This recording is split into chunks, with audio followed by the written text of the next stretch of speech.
Boa tarde a todos, meu nome é Guilherme Machado e vamos falar hoje de direito de família, parte de regime de bens, os tipos, espécies de regime de bens. Então, sejam todos bem-vindos.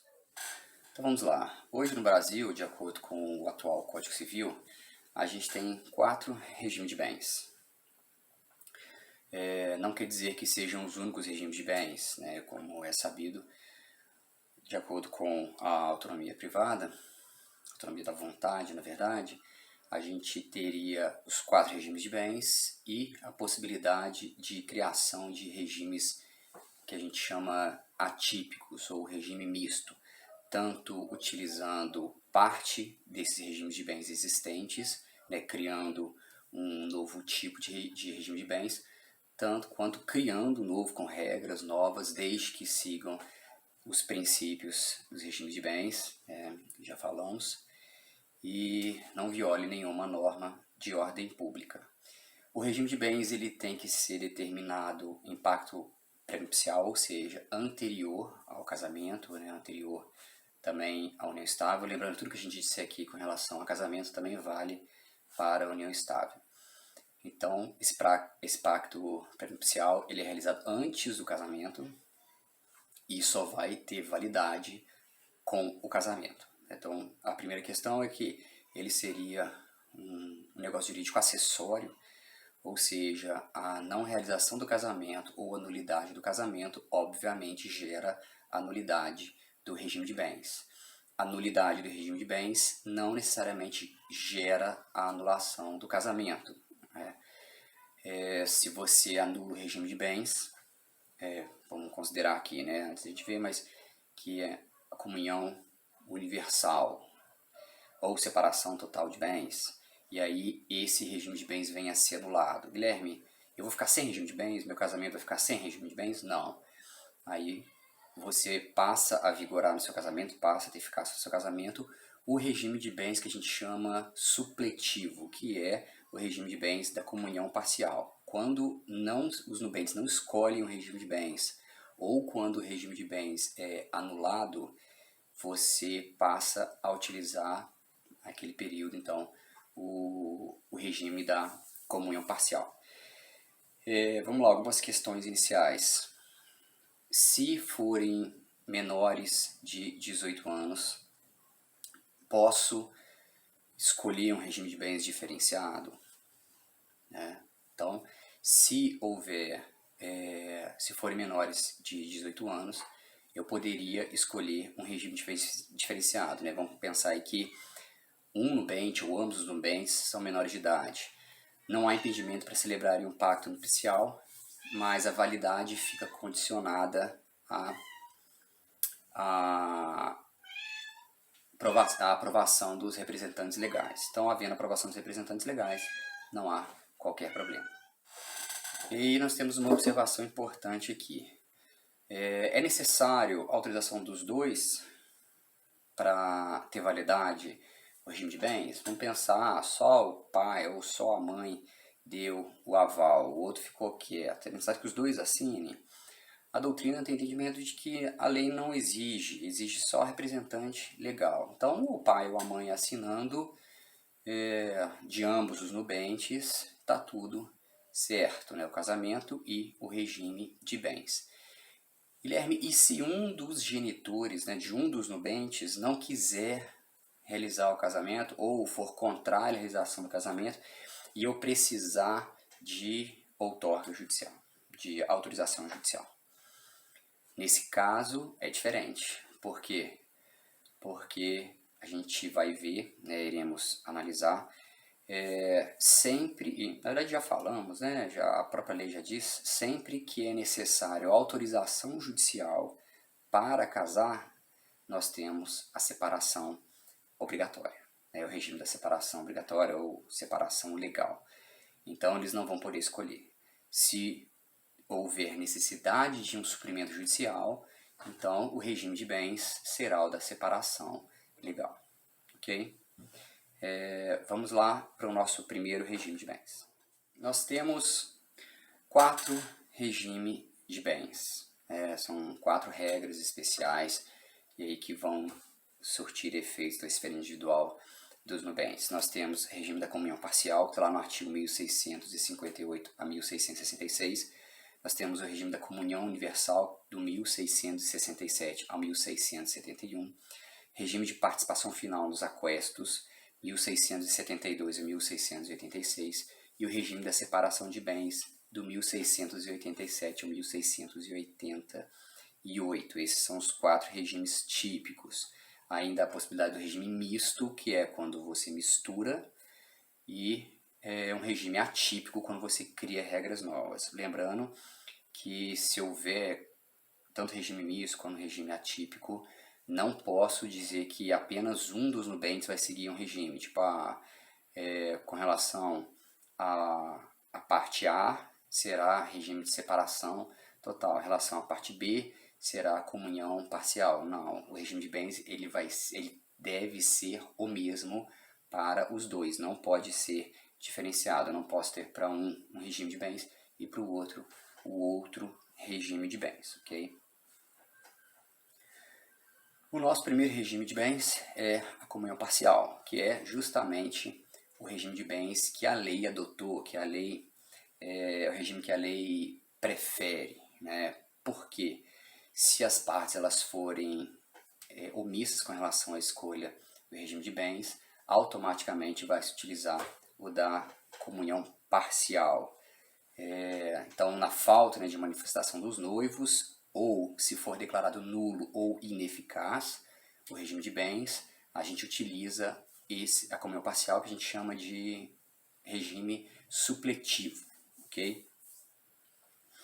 É um regime, né, a Maria Berenice diz, muito clara, né, lúcida, quando ela coloca que é o regime mais ético. Por que mais ético, Guilherme? Porque ele diz, olha, o que era meu, é meu.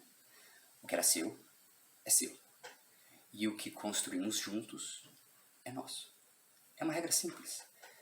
Eu trago os meus, você traz os seus, e aquilo que fizermos em conjunto, construirmos conjunto, será nosso e será repartido. Okay? Então, é um regime extremamente interessante. Primeira observação, acabou que eu esqueci de falar, mas eu vou falar um pouco mais para frente. No Código Civil de 16, ele tinha algumas diferenciações, e alguns colocam que a participação final dos aquestos ela veio a substituir o antigo regime dotal, né? Dotal a gente lembra de dote, que era aquele regime dos coronéis. Então, o que era o regime dotal? O regime dotal era um patrimônio, eram bens designados e transferidos pela mulher ou por uma outra pessoa, um terceiro, para dentro dessa relação. E desses bens, né, eram transferidos para o marido, e os frutos e rendimentos desse patrimônio eles seriam utilizados aí para pagar as despesas, para os encargos da vida conjugal. E aí havia uma condição, e essa condição era o quê? Que eles fossem devolvidos ao término da sociedade conjugal. Esse regime total ele não existe mais, né? A gente vivia com a criação, né, do Código de 1916, havia um regime extremamente individualista, patrimonialista e patriarcal.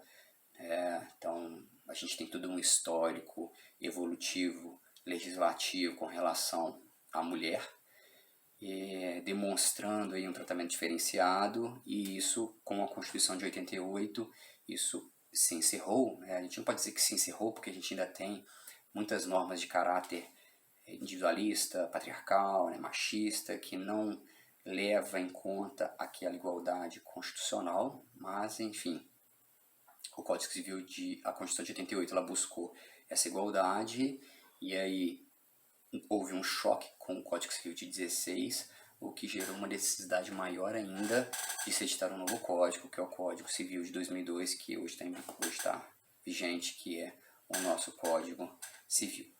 Então, voltando aqui, o regime da comunhão parcial, né? Então, que é o regime mais ético aí nas palavras da Maria Berenice Dias. Então, era o regime legal supletivo, né? Vale para o casamento quando não houver pacto entre os cônjuges ou quando é declarado nulo ou ineficaz. Então, aí, comunica seus bens havidos durante o casamento, com exceção dos bens incomunicáveis. É meio óbvio, comunica com exceção dos incomunicáveis. Mas vamos lá. Quais seriam esses bens incomunicáveis? A gente vai analisar um a um aí, para não se perder. Lembrando que está lá no artigo 1659. Vamos lá. O inciso primeiro ele fala, vou ler para vocês. Os bens que cada cônjuge já possuía ao casar e aqueles havidos por doação ou sucessão, bem como os subrogados em seu lugar. Bem, um inciso bem simples de entender, de se interpretar. A questão do subrogado é se eu tinha um apartamento, valia 200 mil, 300 mil, vendi o apartamento durante o casamento, era um bem que eu trouxe para o casamento. Vendi esse bem durante o casamento. Com esses 300 mil, comprei outros 2 imóveis no valor de 150 mil cada um. Então, houve uma transmissão do patrimônio do primeiro para esses 2 segundos. Os 2 continuam sendo patrimônio individual, ok? Não se comunica. Em segundo, os bens adquiridos com valores exclusivamente pertencentes a um dos cônjuges em subrogação de bens particulares. Então, essa também entra muito parecido com o anterior, Então,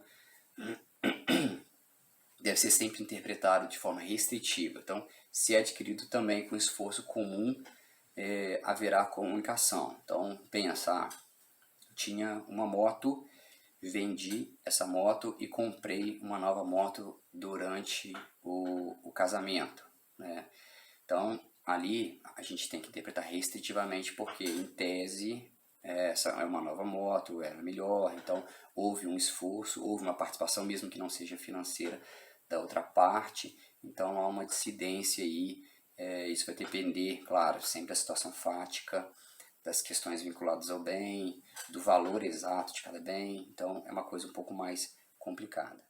O inciso terceiro, ele diz as obrigações, que a gente entende de obrigações, as dívidas anteriores ao casamento. Então, esse passivo que um dos cônjuges trouxe para dentro do casamento, isso é responsabilidade dele. Então, essas dívidas que ele trouxe, ele vai responder só com os bens particulares dele. Então, as dívidas são dele e não do outro cônjuge. Bem como as dívidas referentes aos bens particulares do cônjuge.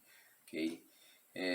Mas aí é necessário a gente fazer uma análise relacionada à causa e à finalidade da dívida, porque muitas vezes, mesmo sendo bens particulares, a outra parte ela oferiu vantagens e aí sim ela também vai responder.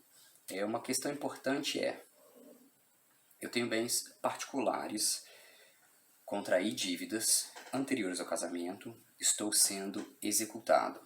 E aí, um dos meus bens que está sendo executado por essa dívida que eu tenho é um imóvel que está em meu nome, ou está em meu nome, em nome da minha esposa, que foi adquirido na constância da sociedade conjugal. Esse bem imóvel, ele pode ser penhorado? Ele pode. Então vamos dizer que houve mandado de penhora.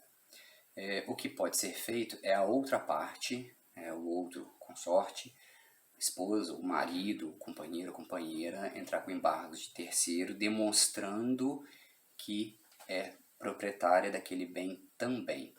Nesse caso, vai haver uma reserva do que seria minha ação, uma reserva da parte que compete ao outro consorte, e essa parte, essa metade, no caso aqui como é parcial, ela não vai poder ser utilizada para o pagamento desta dívida, ok? Então, se for um bem imóvel e ele for vendido, se ele for levado à alienação para pagamento dessa dívida, então metade do valor fica reservado. E aí tem um entendimento recente do STJ, recente mesmo, não foi do final do ano passado, do início desse ano, de que, vamos imaginar a seguinte situação, o bem vale 100 mil reais, o bem né, vale R$100.000, foi avaliado em R$100.000,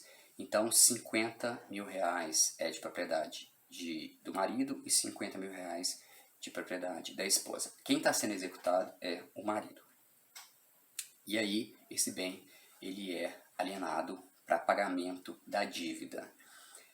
E essa venda, ela ocorre no valor de R$80.000. Quanto vai ficar para cada um? Então, inicialmente a gente pensa 40.000 para um, 40.000 para outro, mas não. Se a parte dela é R$50.000, dos 80.000, ela vai ficar com 50.000. E 30.000 vai para pagar as dívidas dele, vão para pagar as dívidas dele. Ah, Guilherme, e se o bem avaliado em R$100.000, 50.000 dela, e essa venda é feita no valor de R$45.000? Não tem validade. Okay? Por quê? Porque ela saiu prejudicada. Então, ela não pode ser prejudicada porque a dívida é dele. Ok? Esse entendimento recente do STJ, se o bem for avaliado, a parte que compete à esposa ou aquela pessoa que não está sofrendo a execução, ela tem que ser mantida intocada. Ela não pode ser prejudicada por uma venda antecipada por culpa de uma obrigação contraída pelo marido que levou à venda antecipada daquele bem e, obviamente, vendido de forma... quando você vende um bem nesses termos, em execuções, o valor é sempre jogado lá embaixo e a mulher não pode sair, a outra parte não pode sair prejudicada. Inciso 4. As obrigações decorrentes de ato ilícito, salvo reversão em proveito do casal. Então, se o ato foi ilícito de uma das partes, a outra não vai responder com os bens dela, salvo se proveito do casal. Exemplo, quando a gente tem, por exemplo, o casal, os dois, as duas pessoas que convivem em união em uma sociedade conjugal, eles adquirem uma fazenda e lá nessa fazenda, onde eles administram e a renda da fazenda é utilizada para pagamento, eles administram e causam um dano ambiental. Tá? Mesmo que quem seja administrador seja um ou o outro, como ali a atividade desenvolvida é realizada em benefício dos dois, ok? Então, ali há uma solidariedade, ok? Então, mesmo que só um administre ou que a fazenda esteja só em nome de um deles, como foi revertido em nome dos dois participantes, os dois vão responder solidariamente, ok?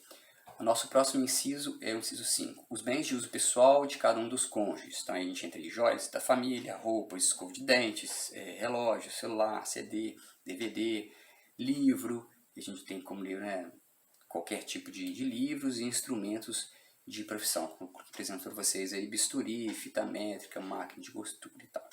Então, de uso pessoal, eles seriam de cada uma das partes. E aí a gente tem uma ressalva, uma dissidência doutrinária. Vamos ver. Vamos lá. Com relação às joias, há uma dissidência doutrinária. Uma corrente, aí a gente cita uma corrente mais encabeçada por Pontes de Miranda, ele entende o quê? Que a joia, como elas podem chegar a cifras exorbitantes, ele entende que elas não podem ser excluídas. Por quê? Porque não consiste propriamente em enfeite para o corpo, pelo valor agregado que elas possuem. Ele entende que as joias, principalmente joias de alto valor, elas não podem ser inseridas nessa exclusão. Já ao outro lado, a parte encabeçada aí pelo doutrinador Paulo Lobo, ele entende que, como são de uso pessoal, elas não se comunicam. A Maria Berenice Dias, ela prefere dar entendimento de que depende da origem. Teria que fazer uma análise da origem, de como elas foram inseridas. Se for inserida, por exemplo, um marido até antes do casamento ou durante o casamento, deu de presente para a esposa, ou a esposa deu de presente para o marido, ou o companheiro para a companheira, independente de quem está presenteando quem aí, se é um presente, é uma doação. Se é uma doação, é pessoal. Agora, se for adquirido, como a gente vê muitos casos de pessoas que aproveitam oportunidades para adquirir joias de alto valor, às vezes inventários, falência, se aproveitam da situação, porque joias elas não tendem a desvalorizar, porque são, né, objetos de arte muitas vezes. Então, se foi adquirido com esse objetivo, não será excluído, será considerado uma espécie de investimento, ok? Com relação a livros, né, aí a gente tem uma posição da Maria Berenice Dias, que ela entende que não é para ser excluído, né? Talvez desse preferência para aquele que utiliza os livros, mas se a gente analisar, por exemplo, livros de medicina, livros de direito, livros de engenharia, são livros caríssimos, né, principalmente originais, coleções completas, são livros muito caros, então presume-se que, como foram adquiridos na constância do casamento, houve um esforço comum, houve uma contraprestação de ambos. Então, Maria Berenice Dias entende que no caso de livros, deveria ser dada preferência para aquele que utiliza profissionalmente aqueles livros, né, no caso de livros profissionais, mas havendo uma contraprestação da parte que, em tese, se esforçou para ajudar a aquisição daqueles livros, ok? E a gente tem um inciso 6, que é um inciso complexo, se a gente analisar o pé da letra, né? Ele diz: proventos do trabalho pessoal de cada cônjuge, que inclui salário, remuneração em sentido amplo e aposentadoria. Se ele não se comunica, o que vai se comunicar? Se o que você recebe de salário, pensão, não se comunica, o que vai comunicar? Então, a doutrina ela é pacífica nesse sentido de que é necessário ver uma interpretação restritiva. No sentido de que, olha, se foi adquirido na constância do casamento, aí sim, vai ter que se comunicar. Por quê? Porque faz parte de um bolo comum. Se o salário, se os proventos não se comunicarem, o que vai comunicar? Então, a gente tem que tomar muito cuidado com essa interpretação, ok? O inciso 7, pensões, então quantias pagas na forma periódica em virtude de lei. Vamos lá, pensões, onde que eu estou? Inciso 7. Meios soldos, o que é meios soldos?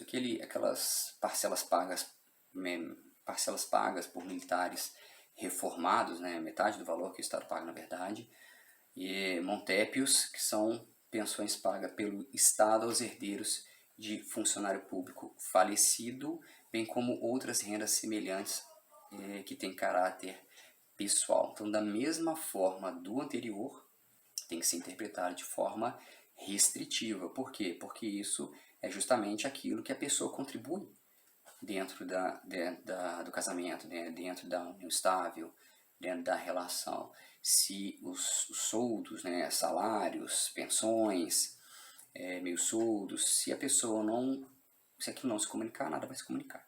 Então a interpretação tem que ser restritiva. Se for adquirido na constância da união, vai sim se comunicar, ok?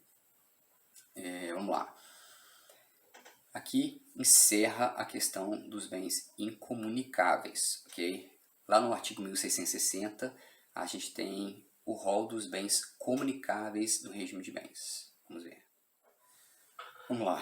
E aí a gente passa a analisar o artigo 1660, que é justamente as regras de comunicação. Vamos lá. O inciso 1º, bens adquiridos na constância do casamento a título não oneroso, ainda que em nome somente de um dos cônjuges.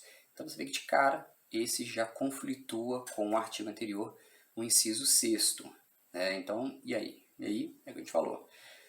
Prevalece a comunicabilidade utilizando a norma em caráter restritivo do 1659, só para os anteriores, né? Então, você vê que aí o próprio legislador falta um pouco de técnica, então a gente analisa restritivamente o 1659 e o 1660 é o que vai valer, não havendo a necessidade de prova de esforço comum.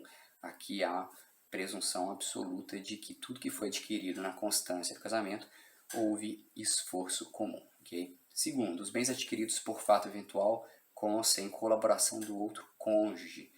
Gente, fato eventual, né? Fica mais claro que isso é impossível, né? Mega Sena. Sorteio, bingo, né? Um dos cônjuges foi num bingo da amizade escondido. Tudo que foi adquirido lá é dos dois, independente se escondido ou não. ganhou na Mega Sena e escondeu o bilhete, né? Ninguém consegue esconder do outro que ganhou na Mega Sena, de repente muda. Então, independente se foi você que jogou, se você que não jogou, os números foi escolha. A gente vê muito filme americano, né? O casal, o cara prova que os números, ele sonhou aqueles números, escreveu os números em algum lugar, e aí que ele é prova, e aí aqui não faz diferença, é eventual. Ganhou na Mega Sena, ganhou na Lotomania, né?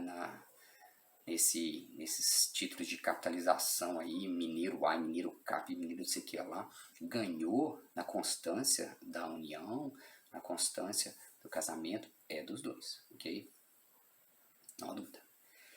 Bem adquiridos por doação, herança ou legado em favor de ambos os cônjuges, né? Não faz sentido também, bem simples, foi em favor de ambos, é de ambos.